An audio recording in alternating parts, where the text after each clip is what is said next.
వైఎస్ఆర్ కాంగ్రెస్ పార్టీకి సంబంధించి పార్టీ మీద అపారమైన నమ్మకం, అపారమైన ప్రేమ రెండింటినీ కలిగి ఉండి వైఎస్ఆర్ పార్టీకి అన్ని రకాలుగా కష్టకాలంలో కూడా తోడుగా నిలబడేందుకు మనస్ఫూర్తిగా వచ్చినందుకు ప్రతి అక్క చెల్లెమ్మకు, ప్రతి సోదరుడికి, స్నేహితుడికి హృదయపూర్వకంగా కృతజ్ఞతలు తెలుపుకుంటా ఉన్నాను.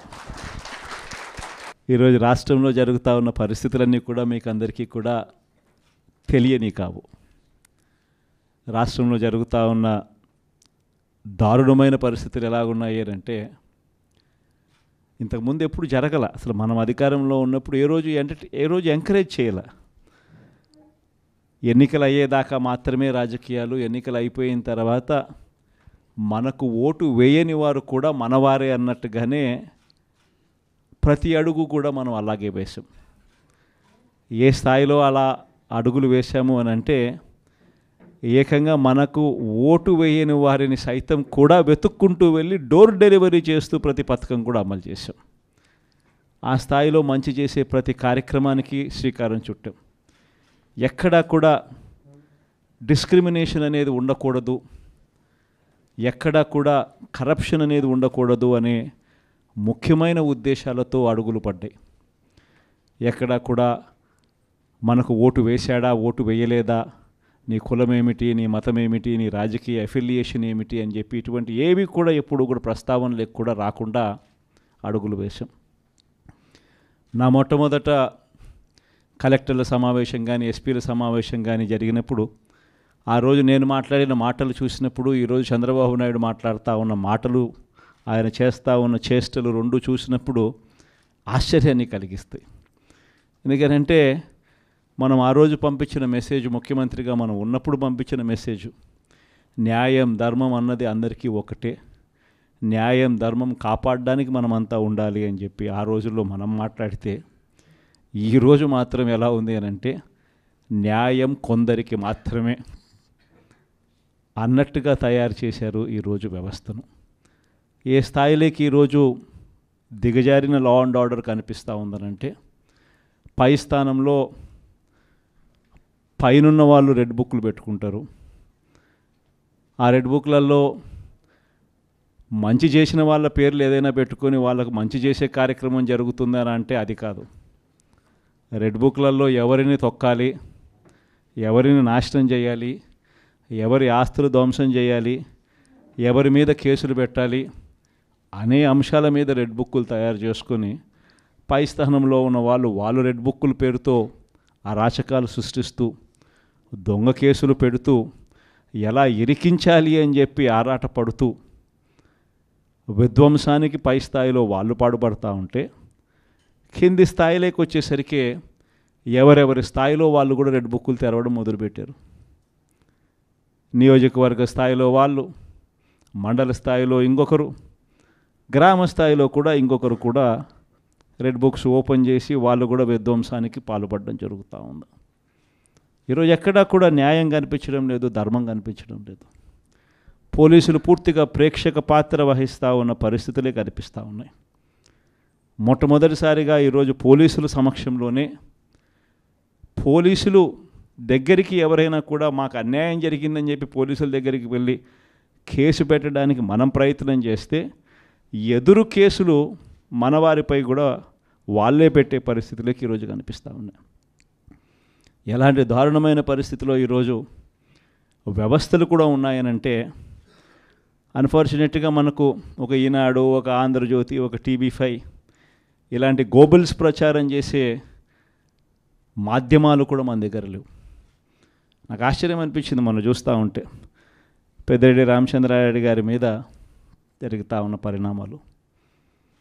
అసలు ఎక్కడో పేపర్లు ఏదో కాలిపోయాయి అంటే ఏదో ఆఫీస్లో, అధికారంలోకి వచ్చిన తర్వాత 2 నెలల తర్వాత ఏదైనా ఆఫీస్లో పేపర్లు కాలిపోతే, లేకపోతే ఏదైనా కారణం చేత ఆ పేపర్లు కాలిపోతే ఆ పేపర్లో కాలిపోయిన దానికి రామచంద్రారెడ్డికి ఏం సంబంధం? ఎవరు అధికారంలో ఉన్నారు, ఎవరు గవర్నమెంట్లో ఉన్నారు? అందులో ఒక చోట పేపర్లు కాలిపోతే కింద ఆఫీసులలో పేపర్లు దొరుకుతాయి, పైన కలెక్టర్ల ఆఫీసులలోనూ పేపర్లు దొరుకుతాయి, ఆర్డీఓ ఆఫీసులలో పేపర్లో కాలిపోతాయి, ఎంఆర్ఓ ఆఫీసులలో పేపర్లు దొరుకుతాయి, ఎంఆర్ఓ ఆఫీస్లో దొరుకుతాయి, పైన కలెక్టర్ల ఆఫీసులో దొరుకుతాయి, పైన అంతకన్నా పైన హెచ్ఓడి ఆఫీసులలో కూడా దొరుకుతాయి. ప్రతిదీ కూడా డిజిటైజ్డ్ అయిపోయిన పరిస్థితులు కనిపిస్తూ ఉన్నప్పుడు హార్డ్ డిస్క్లు లేవా, సర్వర్లలో ఉండవా? వీళ్ళే ఏదో చేస్తారు, దొంగ కేసు మళ్ళీ వాళ్ళ మీద పెడతారు, పెట్టి మన వాళ్ళకి అంటించే కార్యక్రమం చేస్తూ ఉన్నారు. నేరం చేయాలంటే భయపడాల్సిందే అని చెప్పి ఒకవైపున స్టేట్మెంటు, ఇవాళ ఈనాడులో స్టేట్మెంటు, నిన్న సాక్షిలో హెడ్లైన్స్, తాడిపత్రిలో ఎమ్మెల్యే కంటెస్ట్ చేసిన ఎమ్మెల్యే పెద్దారెడ్డి తాడిపత్రి నియోజకవర్గంలోకి అడుగు పెట్టాలి అని అంటే అడుగు పెట్టడానికి వెళ్ళినప్పుడు ఏకంగా అడుగు పెట్టాడు అని చెప్పి ఇంటి మీద దాడి, ఇంటికి వచ్చిన కార్యకర్తలు మురళి అనే వాళ్ళ మీద దాడి, రాళ్ళు ఒకవైపున. ఈయన స్టేట్మెంట్ ఈరోజు నేరం చేయాలంటే భయపడాలి. మరి ఒకవైపున కాంట్రడిక్షను, ఒకవైపున భయాందోళన ఆయన క్రియేట్ చేస్తూ ఉన్నాడు, మరోవైపున స్టేట్మెంట్లు ఆపోజిట్గా ప్రజలను మభ్యపెట్టే స్టేట్మెంట్ను మళ్ళీ ఈనాడు క్యారీ చేస్తుంది.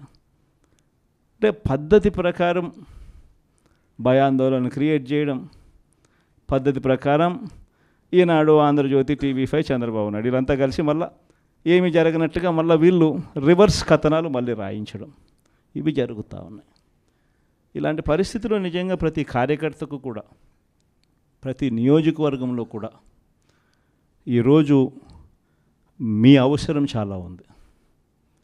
ఎందుకనంటే కోర్టుల దృష్టికి, న్యాయస్థానాల దృష్టికైనా కూడా ఏదైనా మనం తీసుకొని పోవాలి అని అంటే ఇనిషియేటింగ్ ఎక్కడో ఒకసారి జరగాలి. కాబట్టి మీ అందరితో కూడా నేను ఒకటి చెప్తా ఉన్నా, మీరు చేయబోయే పాత్ర చాలా అవసరం. అందరం ఒక తాటి మీదకి వద్దాం, ఒక తాటి మీదకి వచ్చి అందరం గట్టిగా యుద్ధం చేస్తేనే ఈ తెలుగుదేశం పార్టీ చేస్తూ ఉన్న అన్యాయాలను ఎత్తి చూపగలుగుతాం. వీళ్ళు చేస్తూ ఉన్న ప్రజా వ్యతిరేక పాలనను మనం ప్రజల్లోకి గట్టిగా తీసుకుని పోగలుగుతాం. ప్రతి నియోజకవర్గంలోనూ కూడా మనం మన కార్యకర్తలకు అండగా ఉండే కార్యక్రమం జరగాలి. సో డిస్ట్రిక్ట్ లీగల్ సెల్స్ అనేటివి స్ట్రాంగ్ కావాలి, డిస్ట్రిక్ట్ లీగల్ సెల్స్ అనేటివి స్ట్రెంగ్తన్ కావాలి. స్ట్రెంగ్తన్ అయితేనే మనం మన ప్రతి కార్యకర్తకు అండగా నిలబడగలుగుతాం. జిల్లాను ఒక యూనిట్గా తీసుకొని ఆ జిల్లాలో లీగల్ సెల్ ఎలా ఉంది, ప్రతి కార్యకర్తకు ప్రతి నియోజకవర్గంలోనూ ఈ లీగల్ సెల్ అందుబాటులో ఉండడము ఒక ఆస్పెక్టు, రెండో ఆస్పెక్టు తోడుగా ఉండడము. ఈ రెండు జరుగుతున్నాయా లేదా అన్న వాటి మీద ధ్యాస పెట్టాలి. లాయర్ల డెవలప్మెంట్కి సంబంధించి, వెల్ఫేర్కి సంబంధించి ఎప్పుడు జరగని విధంగా వైఎస్ఆర్సీపీ ప్రభుత్వంలో మాత్రమే పట్టించుకున్నాం. మనం వచ్చిన తర్వాతనే మొట్టమొదటిసారిగా 100 కోట్ల రూపాయలతో కార్పస్ ఫండ్ ఏర్పాటు చేసింది ఒక వైఎస్ఆర్సీపీ ప్రభుత్వం వచ్చిన తర్వాతనే. అంతకుముందు ఎవరూ కూడా లాయర్ల గురించి మాట్లాడారే తప్ప లాయర్ల వెల్ఫేర్ గురించి పట్టించుకున్న పార్టీ ఇంతకుముందు గతంలో ఏదీ లేదు. ఒక్క వైఎస్ఆర్ కాంగ్రెస్ పార్టీ మాత్రమే పట్టించుకుంది. 100 కోట్ల కార్పస్ ఫండ్ క్రియేట్ చేశాం. కార్పస్ ఫండ్కు సంబంధం లేకుండా కొత్తగా వృత్తిలోకి వచ్చే లాయర్లు 3 ఏళ్ల పాటు వాళ్ళ వృత్తిలో వాళ్ళు స్టెబిలైజ్ అయ్యేదానికి వాళ్ళకు కూడా అండగా ఉంటూ, వాళ్ళకు కూడా 6 నెలలకు ఒకసారి 30,000 రూపాయలు ఇచ్చే కార్యక్రమం, ప్రతి నెల 5,000తో లెక్కేసి మనం వచ్చిన తర్వాతనే ఈ ఇనిషియేటివ్స్ జరిగినాయి. ఇంతకుముందు ఎప్పుడూ జరగల. మనం కూడా యంగ్ పార్టీయే, మనం కూడా లీడర్ దగ్గర నుంచి మీ వరకు కూడా అందరు కూడా యంగ్స్టర్సే. మనం కూడా ఇంకా ఎదగాల్సింది చాలా ఉంది.